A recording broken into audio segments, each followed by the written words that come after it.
was reading some Ask Ira Winderman in the Sun Sentinel, and there seems to be kind of a prevailing notion amongst Heat fans, which is why Heat?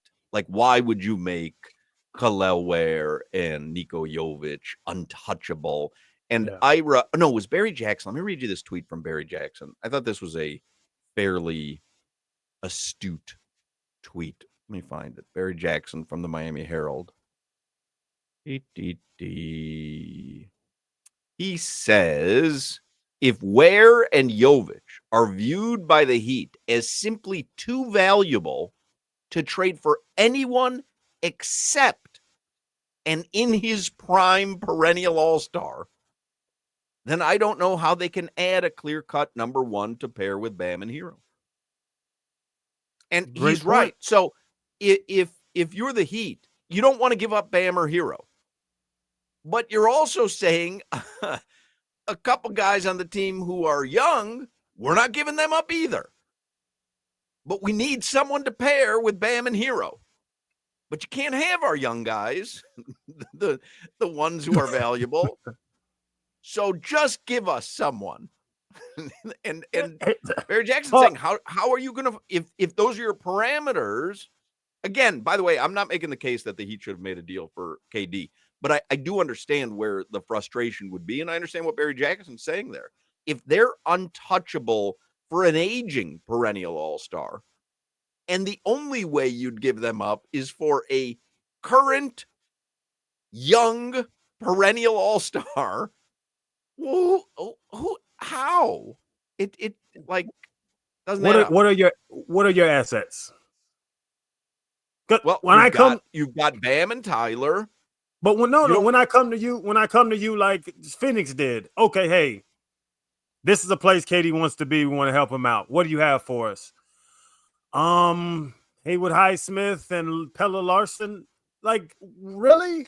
What are you willing to give me? What are your assets? The first round picks?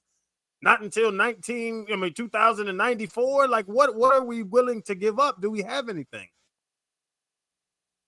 By the way, Kel'el Ware, Barry Jackson tweeted out, will be at the Heat draft party 7 p.m. this Wednesday at the Kaseya Center. We'll be doing a show live from there, by the way, Tobin and I. But Solana, let's be honest. I know you have your attachment to the Heat. Jovic and Ware they could be a number. They could be a 1, 2, or 3 on the championship team. Well, I don't think you could say definitively anything about Kel'el Ware. I don't know. You know, it was a small sample size. It was fun. It was fun as hell when he was playing in there. Dude was out of the rotation completely for the first, 60% of the season. And then he was starting, and all of a sudden he was the favorite to be Rookie of the Year. So I don't know. No, I don't think Nikola Jovic is going to be a 1, 2, or 3 on a titled team. But it doesn't mean he's not going to be very good. Man, I just don't think the Heat wanted to pay Durant at that age.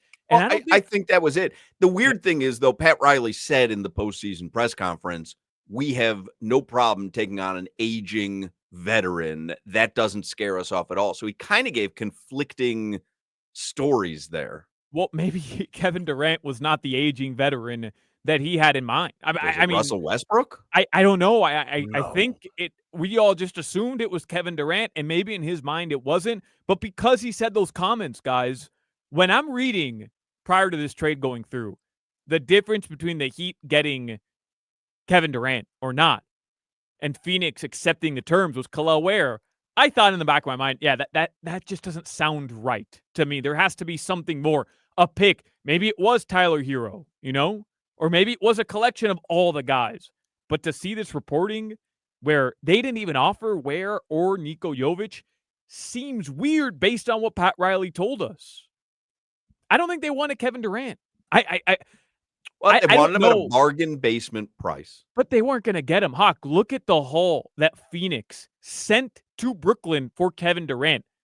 And then fast forward to now, and Phoenix Suns fans are going to say, we gave up that entire haul, including Mikal Bridges, who helped the New York Knicks get to the Eastern Conference Finals, and all those picks that Brooklyn now has to end up with Terry Rozier, Andrew Wiggins, the 20th overall pick this year, and Haywood Highsmith and Jaime Jaquez Jr.? Like, Phoenix Suns fans, you want to talk about giving up? That would have been insane. Yeah, but The they Heat they know were that. weren't they done with that roster anyway? Like, it didn't Well, go anywhere. But hockey, they're not. Look at the move that they just made. Look, you can argue night and day whether you think Dylan Brooks or Jalen Green are going to help you be competitive. But the Phoenix Suns clearly wanted to remain competitive. And look, they have Devin Booker, they have Bradley Beal, and then they just added Jalen Green, who's a 23-year-old with all-star potential. They got a top 10 pick, and they have Dylan Brooks, who can help any team with his defense and shooting ability. Like, that's a good team. Are they going to win a title? No, but that's still a good team. Yeah. Good team. Assets and liabilities. That's what life is based on. Business is based on. I think our assets are not assetting. No, they are. Bam Adebayo and Tyler Hero are your two best assets. And then you have the B level, which is Kel'el Ware and Niko Jovic, but they're probably a package deal, right? Like, you move both of them, you can be in the conversation. You move one of them, you're on the cusp of the conversation. Bro, the Well, Heat did not want Kevin Durant, man. You know what they say. First one in sets the market. Who says that? Well, I heard you say it, and I don't know. I don't know why, because the guy was just telling you he's a fan of the show. But regardless, 5 o'clock Funky Buddha happy hour is coming up.